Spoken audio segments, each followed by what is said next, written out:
What's up, beautiful people? Today we're going to be checking out Niger deploys drones as ECOWAS parliament rejects intervention. Let's get to it.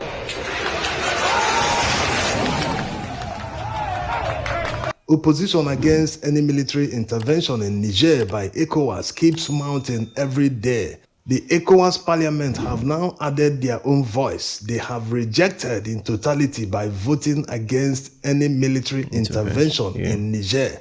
They said that diplomacy and negotiations should be deployed in persuading the military junta in Niger to form a transition government to return to civil rule. That's right. So the ECOWAS parliament is against a military intervention in Niger. Also, the Nigerian National Assembly is against any military intervention in Niger. The Ghanaians also are against it.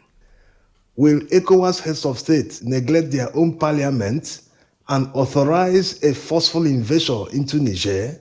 That will mean that they don't care about democracy or observe the tenets of democracy.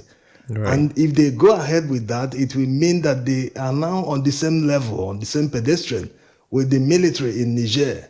On the other hand, the military in Niger are busy consolidating power. They sent a delegation to Guinea. Their discussion wasn't made public. Of course, it won't be far from seeking help and military cooperation from Guinea.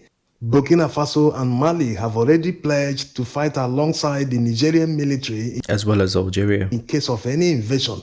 So they are busy consolidating power, improving their numbers. They've also deployed Turkish Bayraktar drones that they recently acquired from Turkey. These drones will be a game changer in case Niger is invaded. They are not the only ones that bought these drones from Turkey recently. Mali bought them, Burkina Faso also.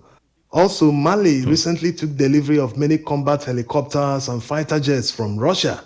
Not that Mali doesn't have insurgency problems at home, but imagine what will happen if they decide to deploy some of this equipment in Niger to help them. So it's obvious that what is at stake is huge. It's not as easy as people are trying to make it. Like some people saying it will take a few hours for Niger to fall, that it will be a walkover, blah, blah, blah. It won't be. It's not easy. That's why some religious leaders went... Yeah, I think that's the new elected prime minister of Niger. Let's take it back so you guys see. I think they said he was the previous finance minister, not the one that was questioned, that was shaking and crying. Well, this is a previous one. Few hours for Niger to fall, that it will be a walkover, blah, blah, blah. Yeah, this is him. It's not easy. That's why some religious leaders went to Niger to meet with General Abdurrahman Chiani himself. They also met with Prime Minister Lamine to find a solution to the problem instead of the threats coming from ECOWAS. C'est une rencontre importante qui vise à rapprocher les deux pays, le Nigeria et le Niger. Et ils ont fait passer le message du président nigérian au chef de l'État ici même. Et le chef de l'État les a chargés d'expliquer tout ce que nous voudrions voir se réaliser dans les prochains jours, c'est-à-dire la levée de ces mesures qui sont inhumaines, qui sont iniques et qui sont inacceptables parce qu'elles sont en contradiction avec les dispositions même des règles de la CEDEAO. Now, this brings us to the question, why will Nigeria help France to invade Niger? France is Nigeria's major rival in West Africa. Why would you help your rival to rise against you? Nigeria is the only country in West Africa that can project power outside its shores. The only other country that can do it is a foreign one, France.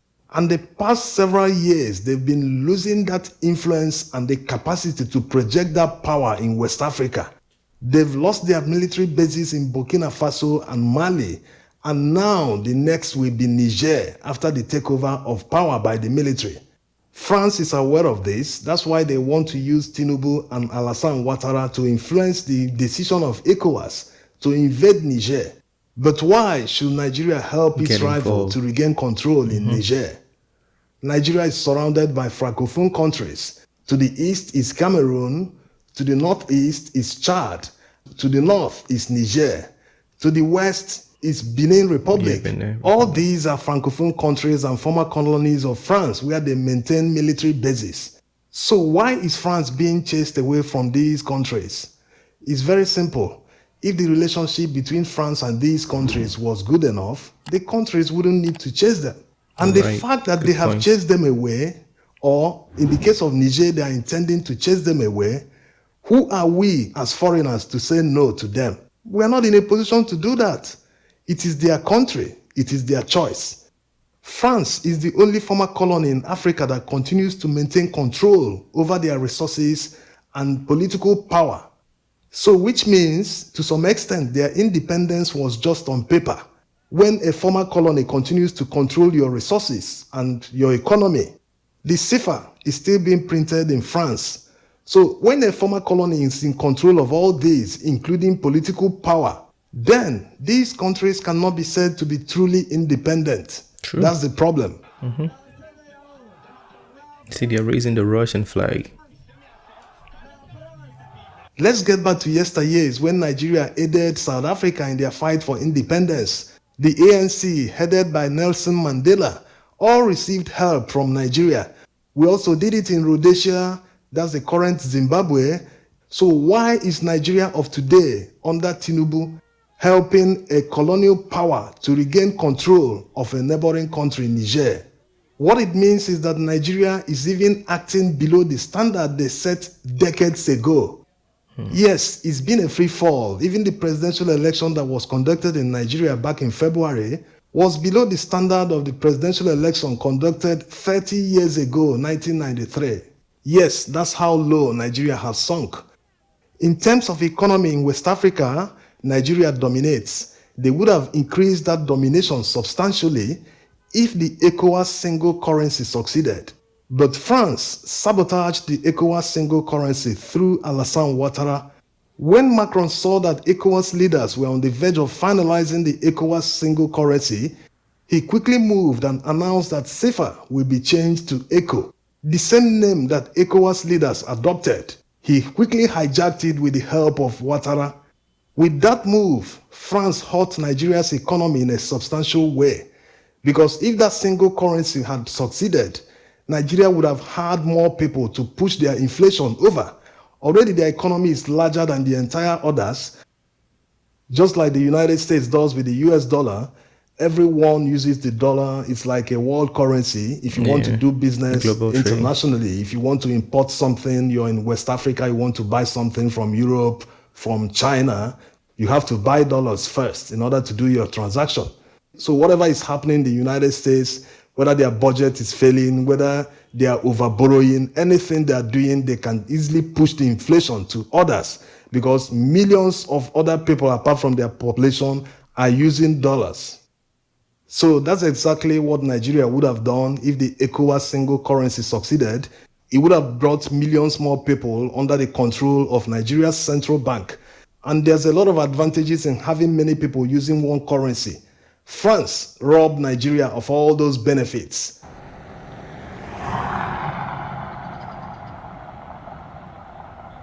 France, a former colonial power, continues to maintain a strong foothold in Francophone countries they supposedly gave paper independence 60 years ago.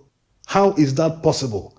This is where the problem lies. These are the grievances of Francophone countries. This is why they are chasing France away. So why should Nigeria stand in their way? Why should Nigeria help a rival to rise? Look at this scenario. Company A and Company B are fighting for market share. Seems like it could be just one reason. When you don't understand your history, that's what happens, right? Yeah. Imagine after helping countries fight for independence and now you're helping them get back. Anyways. And all of a sudden, Company B starts to stumble, losing market share. What will Company A do? Company A will simply stand by and be sipping coffee and be gradually taking over the market share that the Company B is dropping. Right. That is how it is done. You don't help your rival to take over your market share. So it's unfortunate what Tinubu and his advisor, the National Security Advisor, is doing. The National Security Advisor is not competent, or is it that he advised and Tinubu didn't listen, but he doesn't have any intelligence experience? He wasn't part of the military. He worked for the police and he attained the rank of DIG. So he doesn't recognize what Nigeria stands to lose if France regains their foothold in West Africa. He doesn't understand that. He doesn't understand the security implications for Nigeria. He doesn't understand all this. Nigeria is simply supposed to stand by and be watching as Francophone countries humiliate and chase away France from their territories. That's what they are supposed to be doing, not helping France to regain foothold in West Africa. This is ridiculous. Nigeria was supposed to go underground and tell Chiani that they are supporting him. That's what they should have done. Even France would have done that. Ned, I wonder what his real name is, but the guy reading the thing in Ned Media seems he's getting mad. Tinubu has hit a nerve. Tinubu, look for this guy and apologize to him. To Nigeria's adversary. Yes, just simply tell Chiani, you have done the coup. Yes, okay, just set up a timeline, no problem, we'll support you. And the man will just announce 1-year program or 6 months transition program, and elections will be conducted and everybody will go home. France can simply not invade Niger successfully without involvement of Nigeria because of the long borderline, more than 1,600 kilometers stretch. If Nigeria is not involved, they can only default to Benin Republic. And it will put them in a very tight corner. To the north, Algeria has made it clear that they will not tolerate any war in Niger. They don't want insurgency to increase in their southern border. Yeah. In fact, they will enter the war if any invasion occurs in Niger because they will want to fight for Niger. Chad already made it clear that they won't fight their neighbor, so their territory cannot be used to invade Niger. As simple as that. Right. So going by all this, it is obvious that Tinubu put his personal interest above national interest, which is not supposed to be. Considering the fact that he goes for medical checkup in France, his doctor is in France, the hospital is in France, so maybe his allegiance is to France, not Nigeria. Because when you talk about hospital, they save lives. So maybe because of that, his allegiance now is to France, a foreign country, not Nigeria.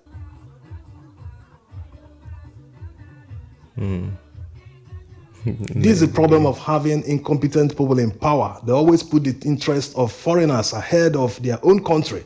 A reasonable person would have known that any war with Niger will always affect Nigeria substantially, both humanitarian and otherwise. So it's very obvious opposition is mounting. Many people from northern Nigeria are adding their voices to the opposition. The war will affect them more than any other person, so they don't want the war. There's no way it can go on, no matter how they want to package it. It's also of interest to know that the ECOWAS military heads postponed their meeting. They were supposed to hold a meeting in Ghana to strategize on how to prosecute this war, this invasion of Niger. They postponed that meeting, so it's interesting to know if it's a perpetual postponement or they are trying to sample opinion to know if they will go ahead or forget about the invasion altogether. I think they've come to a conclusion that they wouldn't intervene with military, but they'll keep pushing more sanctions, which I don't even think is ideal. Going by feelings of some countries in the Sahel, they always felt that the presence of France in these countries didn't stop insurgency. In fact, they go as far as saying that they aid insurgency. And going by the number of reports since the coup in Niger happened, it seems on the uptick, but there's not enough information to actually say whether it's true or not. Using capable equipment like these Turkish-made drones can actually put them in check. Nigeria needs many of these. Of course, they bought some of them. So it's never late to take the right path. They should approach the Nigerian military and bring them closer. The way they are fighting this war as if it's theirs, as if Niger did something to Nigeria personally or they took over our territory. France will never fight for Nigeria in this manner. That's a simple fact. These guys don't look at you on the same page. They don't take you as equals. So they always feel, I have a leverage. Maybe it's because of something they have on Tinubu. No one knows. They have his files. So maybe they will say, if you don't do this, you do this. Choose one. So that's the problem. Compromised individuals bring all sorts of problems to a country. In fact, it's a security risk. So going forward, they should definitely change tactics. Find a way to solve this amicably and peacefully. There was no casualty when the military took over power in Niger. There should not be any casualty in order to change power again in Niger. May the voice of reason rise high. Thanks for watching. Ned Media has a personal beef with Tinubu. They should get in a UFC fight, in a cage fight. Let's see who wins. Oh, that was a pretty interesting one. I've been saying this from day one. There's no need to send military to intervene in another man's country where they've decided. I think yesterday we saw statistics about 65 or 73% of the population support the coup leaders in Niger. They support it. So imagine going to fight 73% of the population, because they're going to stand up and fight. You know, if you go there to invade, they'll stand up and fight and protect the person they like. Casualties, innocent people that don't have military experience. So more casualties. Even the sanction, I don't even think is the right move. But, well, what do I know? I'm not a politician, right? These people, they sit in their offices with their AC and make these decisions without, maybe they considered, but just didn't consider the right way. Let me know what you think about that one. I feel like Ned Media, I like how expressive he was in that video. I like that, it was giving the energy. I like to hear that. I like more people to talk like that. Oh my goodness. Tinubu, I'm hearing his court case, and I'm going to bring a video. I'm making a compilation. We're going to see that of the court case and what has been going on, because people are saying he didn't get in office in Nigeria legitimately. So his case was taken to court, and people are saying the leader of the other opposition, the Labour Party, Peter Obi, people are saying he's winning the court case. This hasn't been announced yet, but from speculations, they're saying Peter Obi has already won. Well, when I'm done with that video, I'll bring it to you guys and I'll show you and let you tell me what you think. It's the end of this one. Smash the like button, subscribe if you're new to the channel, and I'll see you on the next video. Have a wonderful day. Peace. I made this bet on my own, bet on my own.